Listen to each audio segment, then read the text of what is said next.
Then the organized crime bosses send in the police thugs, the police officers of the corporation, and take your property for payment of your fee.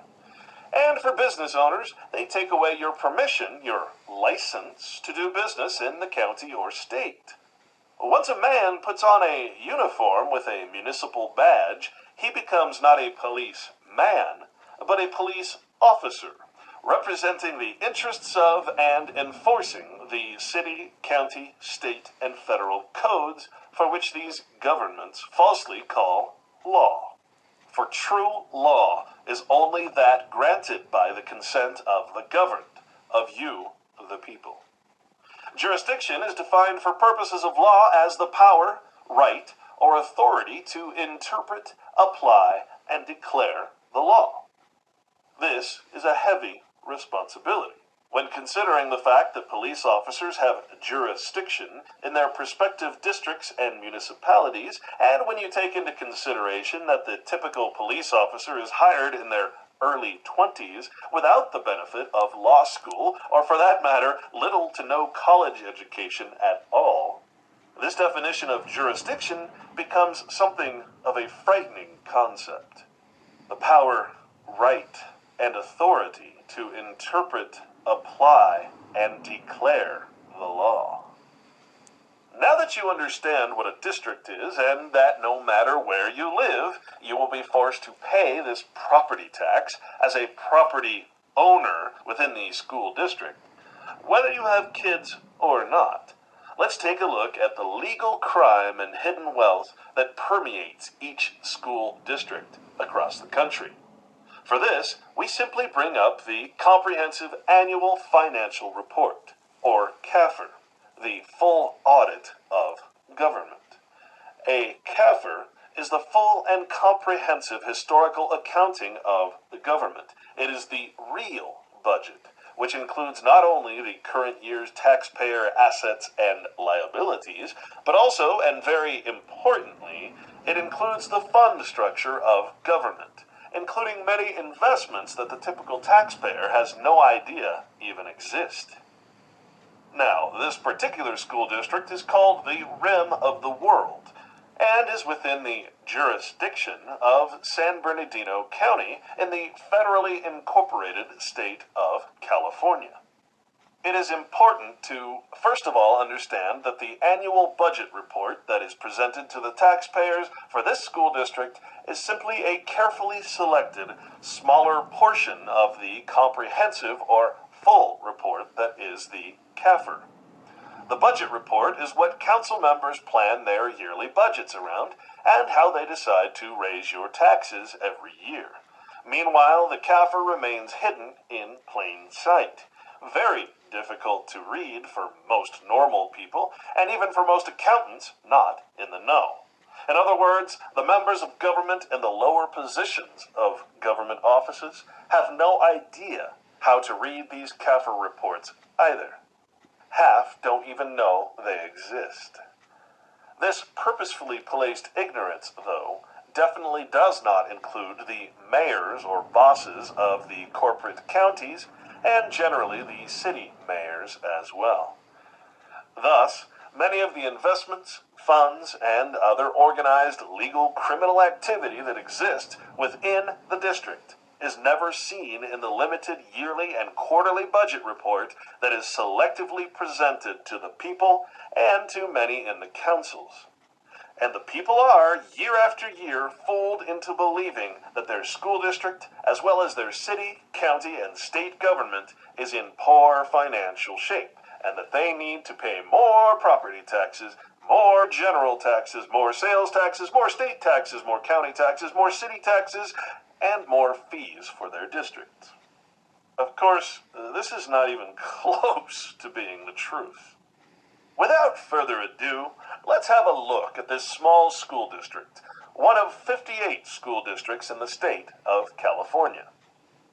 While the Comprehensive Annual Financial Report is a requirement of federal law to be completed every fiscal year and posted for public view, it is not necessarily easy to find, and next to impossible to read. I got lucky with this one, as the council just happened to photocopy the report in its minutes for its meeting of January of 2011. A Google search turned up a 2008 report as well. Here we see the board agenda item on January 20th, 2011, where the Rim of the World School District Board of Directors have approved the funding of the CAFR report, referred to here as the audit report.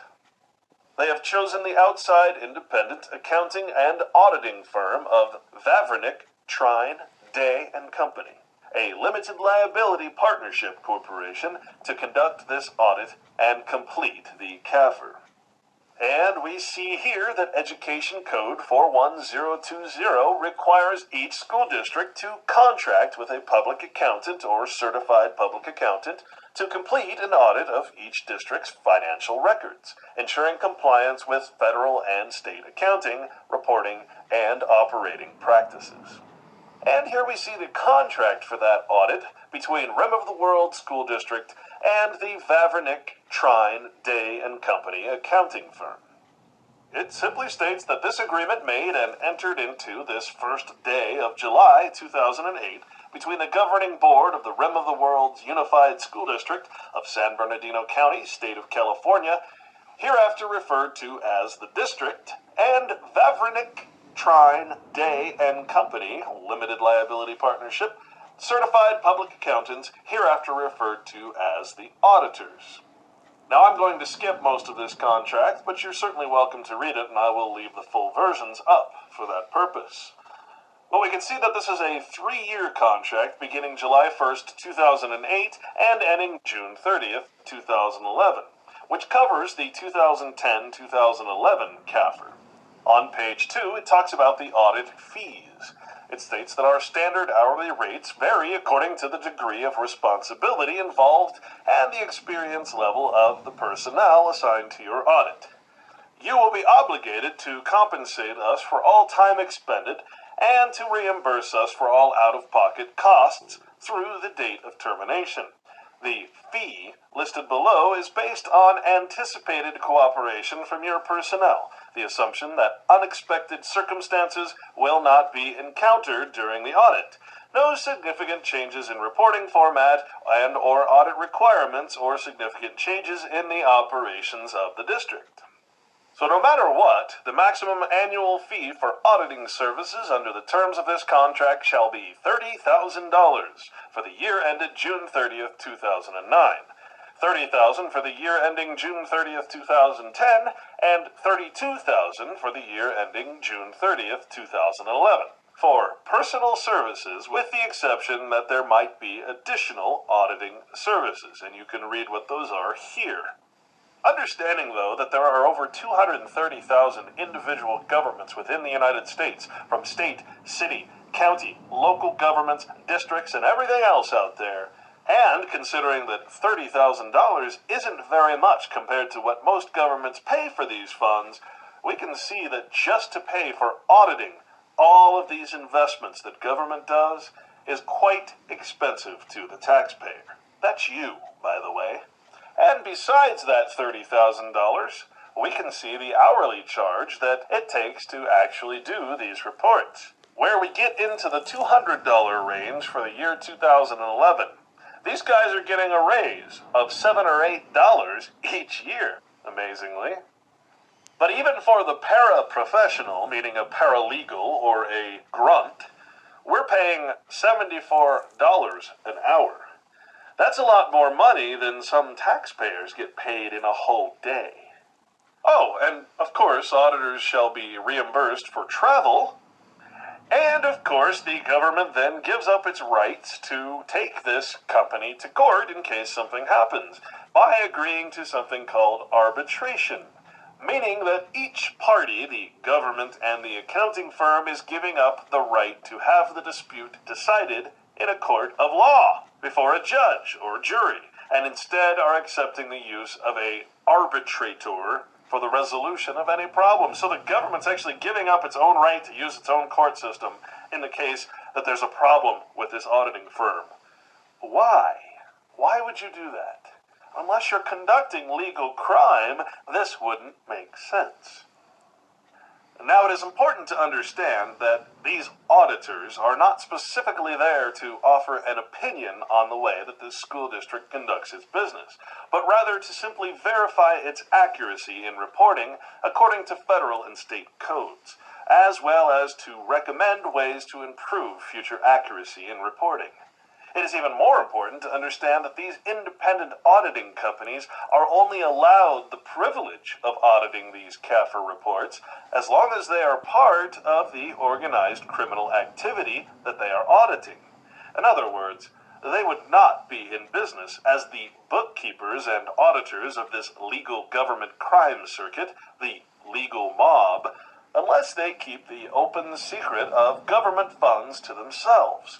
For, just as the government can take away your property and business license at any time it sees fit under its jurisdiction when you don't pay your protection money, so too can government take away the incorporated limited liability status and revoke these auditing privileges from these cooperative accounting firms. And that is the real story behind this organized crime called government.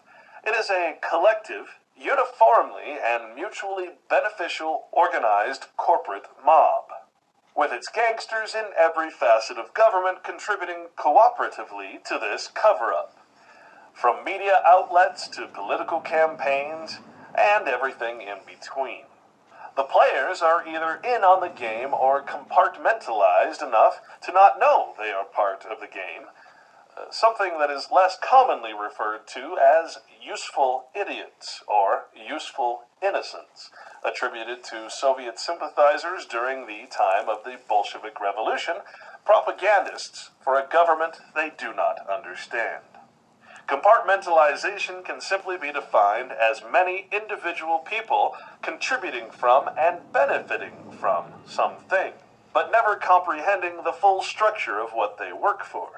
For instance, 1,000 different people can be working on 1,000 different mechanical parts of an unknown machine, but they are never told the purpose of their particular contribution and construction of their individual parts. But in the end, they've all unknowingly contributed and built the parts of a nuclear bomb. This is compartmentalization. And so, even as this board approves this audit report, only a few of them may actually understand the contents of that report.